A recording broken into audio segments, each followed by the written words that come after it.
Hello, we're sitting down with Dr. Walt Rosser, one of the recognized top 20 pioneers in family medicine research. Hello, Dr. Rosser. How are you today? Thank you very much for joining us. Great honor to be able to speak with you today. Congratulations on your recognition. Thank you very much. And I'm not sure that being a pioneer is a good thing, but anyway.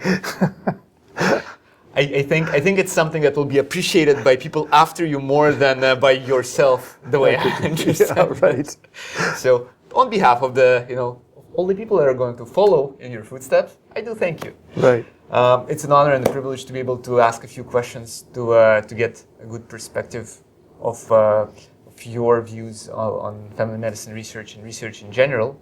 So I'll start with a higher level question. Thinking about family medicine research and the work that you have done in it, what about it do you find most rewarding? Well, I think, I suppose ultimately getting something published is the answer, in that because there's an awful lot of work going in to get something published. You have to produce something. And then it has to be recognized, and sometimes that's very difficult.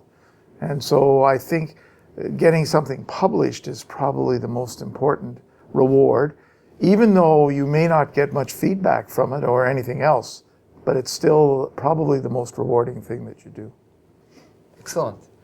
I'm sure in your share of publishing you have come on a certain amount of complexities and unknowns. Yes.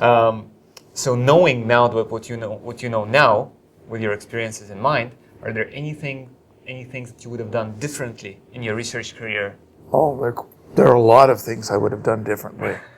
I was today talking about an experience that I had where we did a randomized controlled trial of methods of reminding people to get various preventive procedures done.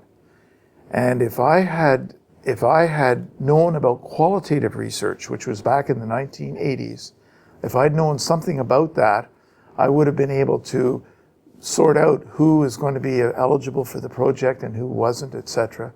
And I didn't do that. And as a result, the results were not nearly as good as they could have been. And I think that's one piece of advice. I guess another piece of advice is that you should try, and if you don't succeed once, try getting something published 2, 3, 4 times sometimes. I think my record was 5 to get something published. So you have to be persistent. That's part of the game. We actually produced at a NAPCRAG, which is the North American Primary Care Research Group. This was back in the 90s. We actually produced a thing about failed projects that didn't work. And of course, it was crammed with people. There were also, because everybody's had one at least. And we talked about 3 or 4 different failed projects that ultimately didn't get published or nothing much happened with them. That's curious. This is just the second interview that we're doing, and the patience and perseverance are already emerging as major themes. So yeah. I think that's certainly one of the very salient points there about research. So, thinking back about how research was done more when you were starting out, and about the way that the research that you do now functions, what would you say are some of the differences that you see? Well, there are some huge differences. I guess basically everything was done manually up until about, 5-10 years ago. So, you were keeping records manually, you were doing everything manually, and my writing isn't very good, so sometimes it's hard to keep track of things. So that was very different than now, when we basically have computerized data.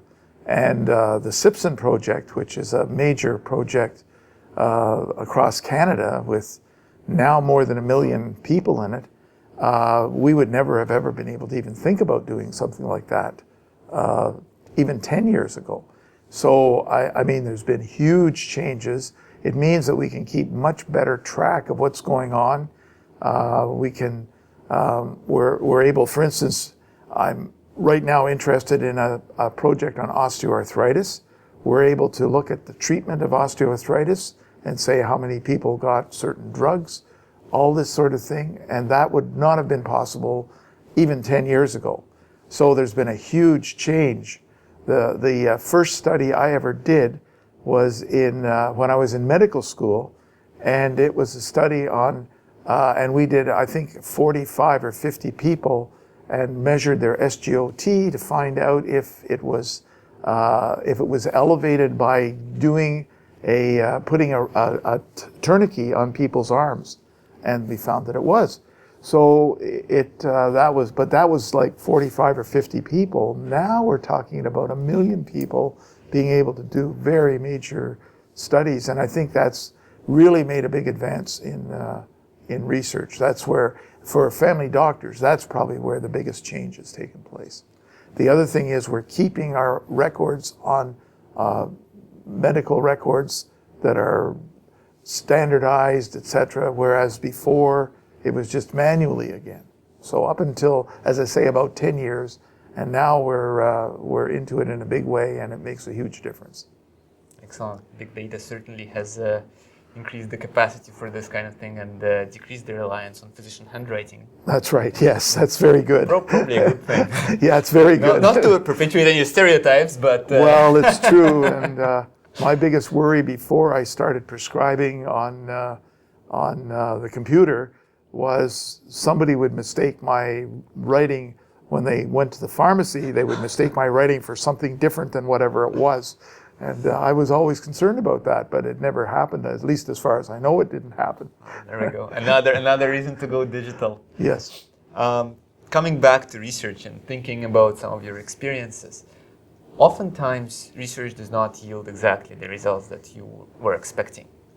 Perhaps you can talk to us about some of the experiences that you had when what you found out was quite different as opposed to what you set out to find out, or perhaps even disappointed, and how you managed to deal with it and what you've learned from it. Well, I guess one project that comes to mind is a person that I was involved with several different people.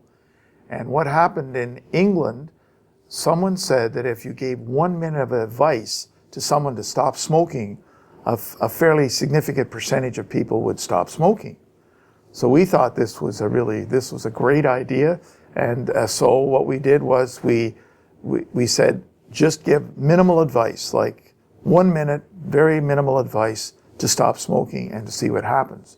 So we did that on, I think, several hundred people, and it didn't make any difference at all, which isn't really surprising because when you think of the complexity of stopping smoking, the fact that somebody says, well, you should stop smoking for 1 minute is not going to make much difference.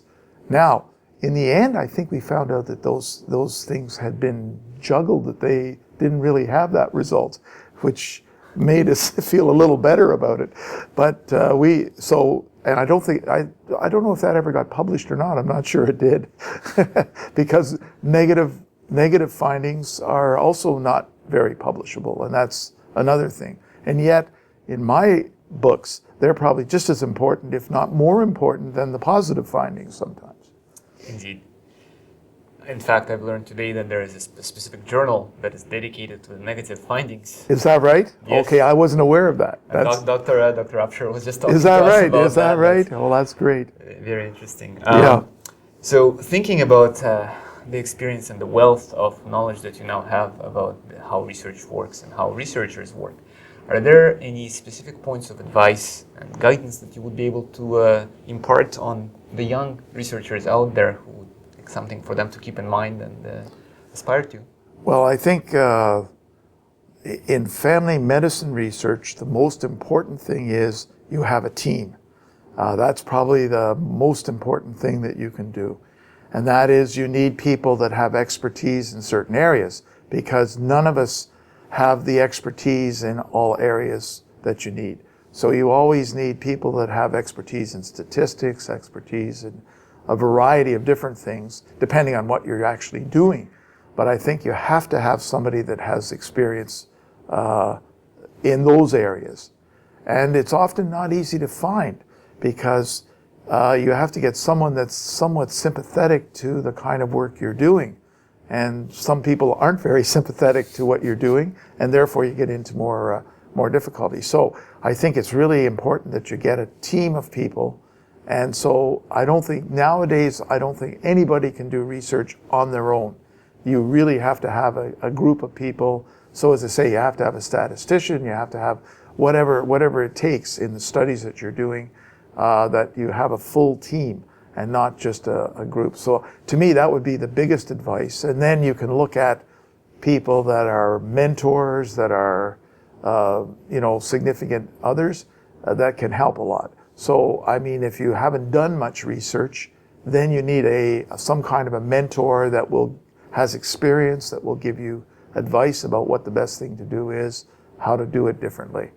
And I guess the other thing you could say about this is that it's very good to have your whatever you're suggesting, have it reviewed by other people to decide what your design is going to be.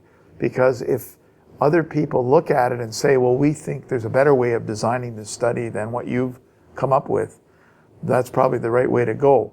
And so those are all things that I would give as advice to young people starting out. Excellent point. Thank you.